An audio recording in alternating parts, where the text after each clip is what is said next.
Hey everybody, my name is Swait, and welcome to our tutorial on worker management. So, step one, it's automation. So, you probably know the automate command. If you don't, it's literally here. You can press A on your keyboard, and what it does is lets the computer control your worker. You know all the AI civs in this game, like your enemies? The way that they control their worker is the way that the computer will control the worker for you. Like the programming is identical. So, on Chieftain Warlord, fun fact, you actually receive a handicap relative to the AI. Like the AI, like they mechanically by the game, their teching speed and their production speed are all slowed down. So if you can't win on those two difficulties, you are worse than the AI. And there's nothing wrong with that. But in that case, having the AI control your workers would be a good thing because presumably they'd be better at managing your workers than you. So if you want a tip, if you're on these two difficulties, Chieftain or Warlord, and you want a tip to get better, then just automate your workers if you don't already. Learning basic worker management that's better than automation is not very hard. But if you're having trouble with Chieftain and Warlord, there are probably other games or other areas of the game that you should focus on more, like city management and that kind of thing. So automation is a good idea in that case. But let's say you play on Regent or higher, and you want to get an edge over the AI. You want to be better than the AI. What do you do? So here is a very simple rule of thumb you can follow, and that's the mine green, irrigate brown. So green refers to grassland, all the green stuff. Hills too, I guess. But you can't irrigate hills, obviously. And brown refers to plains and desert tiles. So this is good for two main reasons. The first is it prevents your cities from not having enough food to grow. Because if you mine plains and if you mine desert, then the tile won't produce two food, and you need two food just to sustain your citizen. Like you'll see one citizen consuming two food for a turn. Yeah. You need two food to sustain each citizen. And the second reason is under despotism, it has some efficiencies because of the despotism penalty. If you currently automate your workers, try switching to this rule instead, and just by switching to that alone, you'll become better at the game. If you are currently automating and you want to switch to this rule, great. You don't need to watch most of the rest of the video. You can just skip to the end slide where I do the bonus tips, because between here and now, we're going to get into the really technical stuff. So if you don't want to see that stuff and you just want to improve by adopting this rule, go ahead. But if you want the technical stuff, here we go. So I mentioned the despotism penalty here. What is the despotism penalty? Well, when your government is despotism or anarchy, any tile that produces more than two food, shields, or commerce produces one less instead. So in despotism, 3 food becomes 2 food, 4 food becomes 3 food, 3 production becomes 2 production, etc. So if you see this grassland tile right here, that's 2 food, 1, 2. If we irrigated that tile, that'd be 3 food, right? But then you lose 1 to the despotism penalty. So like I said, 3 food becomes 2 food. So this means that irrigating this tile right here in despotism is useless. Like it won't produce an extra food, it won't do anything. So you don't want to do that, obviously. And guess what the AI does when you automate your workers? You guessed it. They irrigate grassland and despotism. So that's the main reason that we don't automate, and the main reason that mine green, irrigate brown works so well. But this isn't always efficient. There are some times where mining or the mine green, irrigate brown rule doesn't work and isn't most efficient. So I'm going to show you those cases. So there are 2 reasons. The first is that sometimes the food is wasted or the production is wasted, even if you do follow the mine green, irrigate brown rule. And we have a case right here. So plains produces 1 food. Plains with sugar produces 2 food. And then irrigating that will be plus 1 food, so 3 food total. But if you remember the despotism penalty, 3 food turns into 2 food. So this is 2 food right here. I'll show you guys in case you don't believe me. Irrigate. Still 2 food. Irrigating did nothing, and we were following the mine green, irrigate brown rule. So the rule lied to us. So sometimes it helps to think on your own feet and understand the despotism penalty. Oops.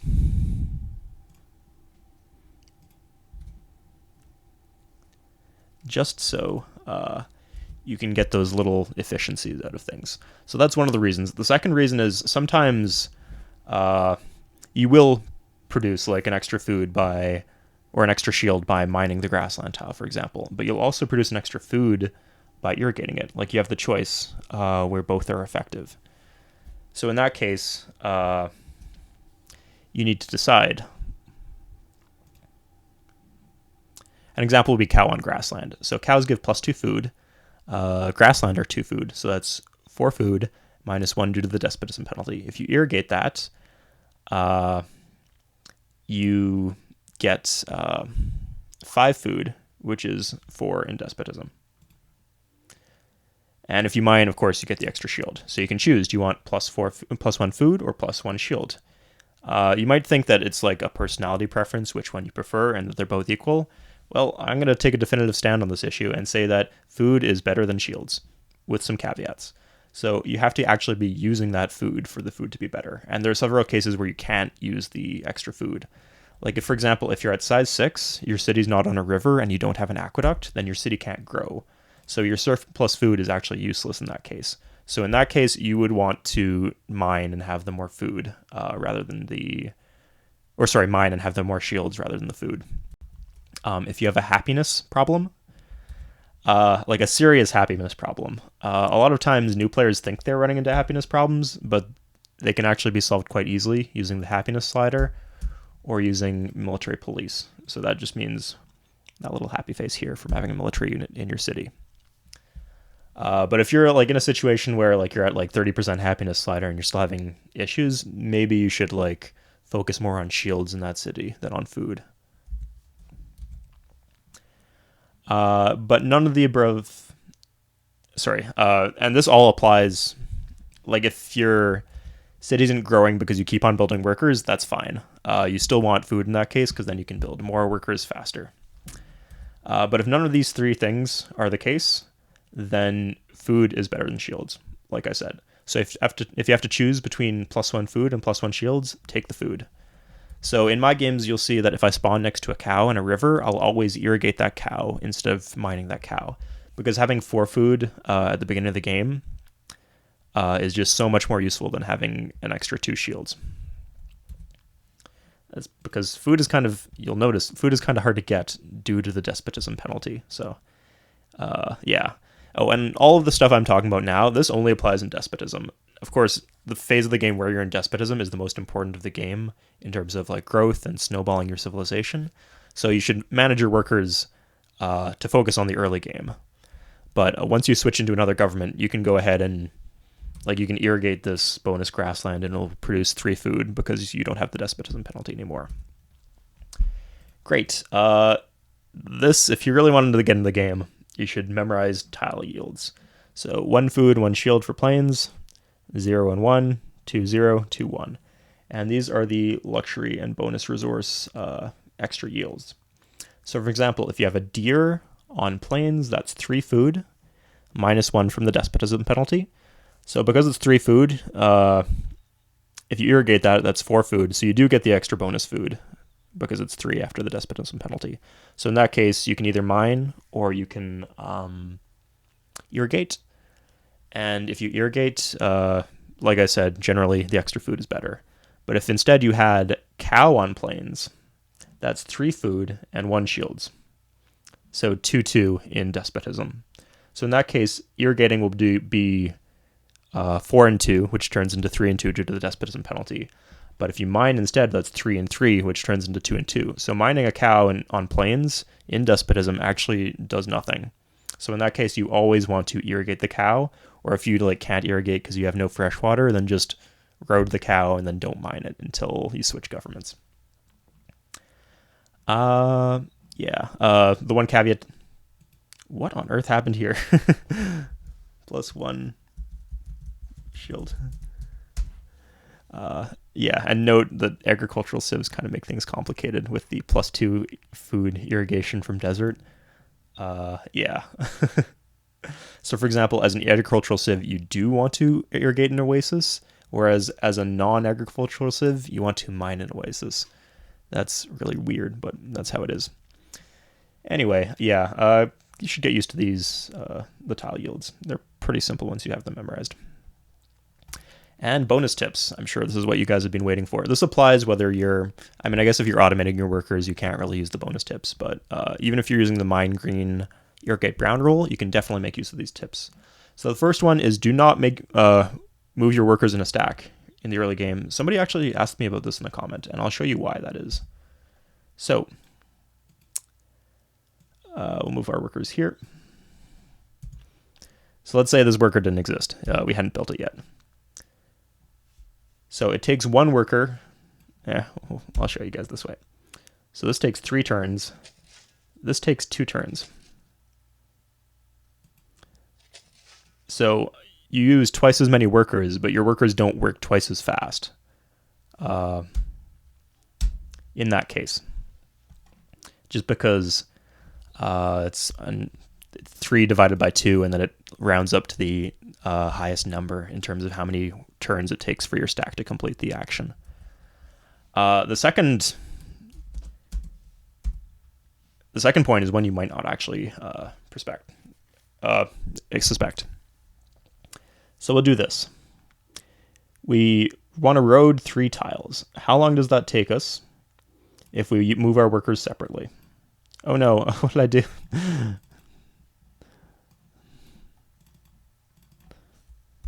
Okay. So 1, 2, 3, 4. It took 4 turns. What happens if we move our workers in stacks? 1, 2, 3, 4, 5, 6. So that took 6 turns, whereas when we moved our workers individually, it only took 4 turns. And the reason for that is if you move your workers in a stack, you spend 3 moves right here. 1, 2, 3, just moving your workers there. So you just wasted those 3 worker moves, or at least 2 of those worker moves. You need 1 to road the tile, but yeah. So that's why you don't move your workers in stacks. In the late game, it doesn't matter so much. I mean, do whatever you want. You got enough workers to go around. The second advice is irrigate and mine the tile before roading it. Just because, as I mentioned, food is more important than production in the early game. And production is way more important than commerce. I'd say 1 production is worth about 3 commerce. So it's much better to have the food or the production rather than the commerce early. Because you have to choose, do I want to irrigate first or do I want to road first? You want to irrigate first. You want to mine first. The exception to that is if you're using the road immediately. Like, let's say you're starting an invasion of an enemy civ, then yeah, go ahead, do the road first, obviously. Next point, prioritize improving less corrupt cities. So you'll notice that there's no corruption in your capital, whereas your 20th city will have a ton of corruption. And so by improving this sugar, for example, you're guaranteeing yourself an extra shield. Whereas if on your 20th city, you're probably just going to lose that extra shield to corruption. So all things being equal, you want to focus on the cities that are less corrupt. So that means your capital, the cities closest to your capital, and the cities you founded earliest. Next point, prioritize improving tiles that your city is actually using. So if I was using this tile, I'll finish that mine first. So you might think, oh, the next thing on my list is probably irrigating this tile, right? Well, no, because you're not using that tile. You don't get any immediate benefit out of it. What you want to do is focus on this tile right here, because you can still improve it by mining the bonus grassland. Don't prioritize building roads you don't need yet. This is like the biggest flaw in the worker management of new players that I observe. Like, they're playing as Persia. They tech ironworking first thing. That's great. Oh, and they discover some iron in their capital. So what do? They instantly or they discover iron way over here, so they instantly beeline to there with a road when it's not a priority, and then it takes them 20 turns to do that, and then they don't use the iron for another 50 turns. So what you could have been doing there is like improving the tiles in your capital, producing more units, growing your cities faster, rather than hooking a resource that you're not even going to use yet. So that applies to luxuries too. If you're not having problems with happiness, you don't immediately have to hook up the luxury resource so that you can use it. So yeah, generally you should understand that the main purpose of workers is to improve your tiles, to make your cities grow faster, and to make your production faster too. And roads is like, I mean, obviously roads are essential, but roads will not actually make your city produce more units or produce more settlers or whatever. So the last thing is, this is a more technical one, but understand how the shields that come from being in a golden age work. So you get +1 shield in each square that produces at least 1 shield. So if I was using this tile, this would not give me a bonus shield in a golden age. If I was using this tile, that would be converted to 2 shields. And the weird thing about golden age is it actually, I guess it's not weird at all, that the despotism penalty still applies. So we get 2 shields here. If we were in a golden age, we'd get 3 shields, but we're in despotism, so of course we lose one of those shields to the despotism penalty. So that means if you like anticipate that you're going to go into a golden age earlier, early, then you should actually not mine your bonus grasslands, because as soon as you enter a golden age, then you'd get those 2 shields anyway, and the +1 shield from mining won't do anything. So yeah, I hope you guys enjoyed that video. Let me know in the comments what you think. Thanks.